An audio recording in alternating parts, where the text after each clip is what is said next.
بسم اللہ الرحمن الرحیم۔ السلام علیکم پیارے ناظرین، welcome to my channel Islamic book. Friends, اگر آپ میرے چینل پر نئے ہیں تو پلیز میرے چینل کو سبسکرائب کر دیں تاکہ آنے والی ویڈیوز کا نوٹیفیکیشن آپ کو مل سکے۔ بنی اسرائیل میں ایک عورت رہا کرتی تھی جو کہ بہت ہی بد کردار تھی۔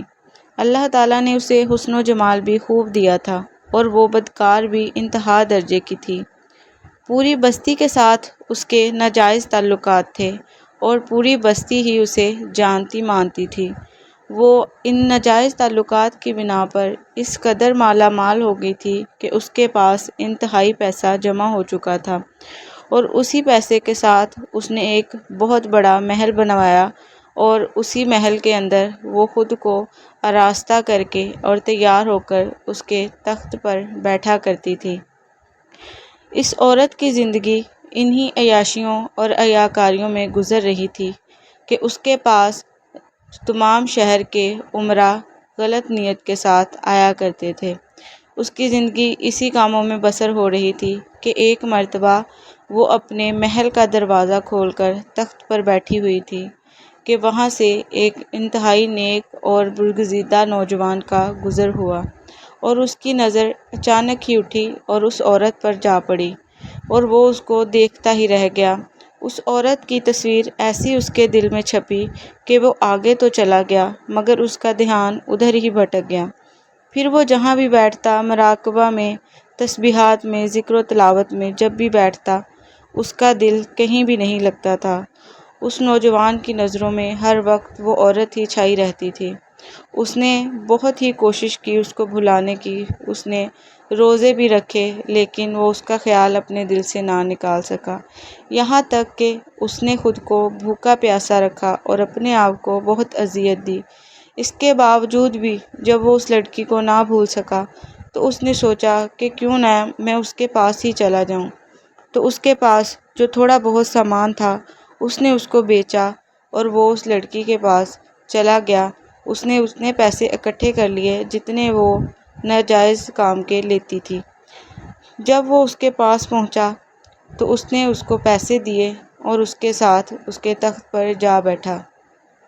اس عورت کے ساتھ تخت پر بیٹھ کر ان دونوں نے جب بات چیت شروع کی تو یوں ہی بات چیت کرتے ہوئے اس شخص کا جسم کانپنے لگا۔ تو اس نے پوچھا کہ تمہیں کیا ہوا ہے؟ تو اس نے کہا کہ میری طبیعت خراب ہو گئی ہے۔ اصل میں اس کے دل میں خوف خدا آیا کہ ساری زندگی تو مصلی پر گزار دی اللہ کی عبادت کرتے ہوئے اور آج اللہ تعالیٰ مجھے اس عورت کے ساتھ بیٹھے ہوئے بھی دیکھ رہے ہیں۔ تو اس عورت نے کہا کہ تم جس کام کے لیے آئے ہو وہ کام کرو اور یہاں سے چلے جاؤ۔ تو اس نوجوان نے کہا کہ نہیں، جو رقم میں نے تمہیں دی ہے وہ تم رکھ لو اور بس مجھے جانے دو۔ تو وہ عورت بہت حیران ہوئی کہ تم کیسے نوجوان ہو کہ تم نے کوئی غلط کام بھی نہیں کیا اور مجھے پیسے بھی دے رہے ہو۔ تو اس نے کہا کہ میں نے ساری زندگی اللہ کی عبادت میں گزاری ہے اور آج میں یہ غلط کام کرنے جا رہا تھا لیکن میرے دل میں خوف خدا آ گیا ہے اس لیے میں یہاں سے جا رہا ہوں۔ تو یہ سن کر وہ بہت حیران ہوئی اور شرمندہ بھی ہوئی کہ میں تو دن رات گناہ کرتی رہتی تھی اور یہ کیسا شخص آیا ہے جس کو اپنے اللہ کا اتنا ڈر ہے کہ وہ ایک دفعہ بھی گناہ کرنے پہ آمادہ نہیں ہوا۔ اس کی یہی بات اس کے دل میں گھر کر گئی اور وہ توبہ کرنے لگی۔ اس کے دل میں اتنی شرمندگی پیدا ہوئی کہ وہ یہاں سے بھاگ جانا چاہتی تھی۔ اس نے سوچا کہ کیوں نہ اللہ کے نبی حضرت موسیٰ علیہ السلام سے پوچھتی ہوں کہ کیا میرے لیے بھی توبہ کا کوئی دروازہ ہے۔ تو جب وہ وہاں پہنچی تو وہ بنی اسرائیل کے لوگوں کو ہدایت فرما رہے تھے۔ تو اس نے ایک شخص کے ہاتھوں پیغام بھجوایا۔ تو اس شخص نے جا کے کہا کہ فلاں عورت آپ سے ملنے آئی ہے۔ تو حضرت موسیٰ علیہ السلام بہت غصہ ہوئے اور کہا کہ میں بھلا اس عورت سے کیسے مل سکتا ہوں، لوگ کیا سوچیں گے کہ میرا اس کے ساتھ کیا تعلق ہے۔ تو انہوں نے اسے منع کر دیا۔ تو وہ شخص آیا اور ایسے ہی آ کر اس عورت کو بتانے لگا کہ حضرت نے تو آپ سے ملنے سے انکار کر دیا ہے۔ تو وہ عورت بہت ہی اداس اور شرمندہ ہوئی کہ اللہ تعالیٰ تو پہلے ہی میرے ساتھ ناراض تھے، اب اللہ کے نبی بھی مجھ سے بات کرنا پسند نہیں کرتے۔ یہی سوچتے ہوئے وہ دل میں شرمندگی اور اداسی لیتے ہوئے واپس پلٹی اور اپنے گھر آ گئی۔ جب وہ اپنے گھر آئی تو اس نے اپنے گھر کا دروازہ بند کیا اور خود کو اکیلا محسوس کرتے ہوئے ایک کونے میں بیٹھ گئی اور سوچنے لگی کہ اب وہ کیا کرے۔ تو اس کو خیال آیا کہ کیوں نہ اللہ تعالیٰ کے حضور سجدہ کروں، یہی وہ واحد راستہ ہے جس سے میری توبہ قبول ہو سکتی ہے۔ تو اس رات اس نے پوری رات عبادت کی اور اللہ تعالیٰ سے اپنے گناہوں کی معافی مانگنے لگی۔ اس نے سوچا کہ اگر میں یہاں رہوں گی تو یہاں کے لوگ مجھے نہیں رہنے دیں گے۔ تو اس کو خیال آیا کہ میں کیوں نہ اس نیک شخص کے پاس چلی جاؤں اور اپنے گناہوں کی توبہ کروں، ہو سکتا ہے کہ وہ مجھے اپنا لے اور میرے ساتھ نکاح کر لے۔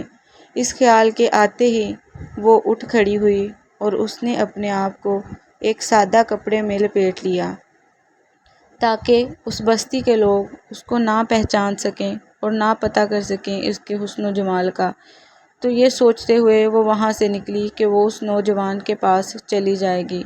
جب وہ اس کے گھر پہنچی تو اس نے دروازے پر دستک دی اور اس کے گھر والوں نے کہا کہ وہ تو ابھی عبادت میں مصروف ہے اور فلاں وقت باہر نکلے گا۔ تو اس نے سوچا کہ میں بیٹھ کر انتظار کر لیتی ہوں۔ وہ بیٹھی اس نوجوان کا انتظار کر رہی تھی کہ اچانک اس نوجوان نے دروازہ کھولا تو وہ سامنے بیٹھی ہوئی تھی۔ اس کو دیکھتے ہی اس کے دل میں وہ وقت یاد آ گیا اور وہ تھر تھر کانپنے لگا کہ یہ یہاں کیوں آئی ہے، کیا یہ پھر سے میرا ایمان خراب کرنے آئی ہے؟ تو اس خوف سے اس کا جسم کانپ اٹھا اور اس پر اس قدر خوف طاری ہوا کہ وہ زمین پر گر گیا اور زمین پر گرتے ہی اس کا انتقال ہو گیا اور وہ لڑکا مر گیا۔ اس کے بعد کچھ دنوں بعد اس لڑکی نے اس کے گھر والوں کو بتایا کہ میں تو اس نیت سے آئی تھی۔ تو اس کے گھر والوں نے پوچھا اور سنا تو پھر اسے کہا کہ ہمارا ایک اور بھائی ہے، اگر تم چاہو تو اس سے نکاح کر لو اگر وہ رضامند ہوا تو۔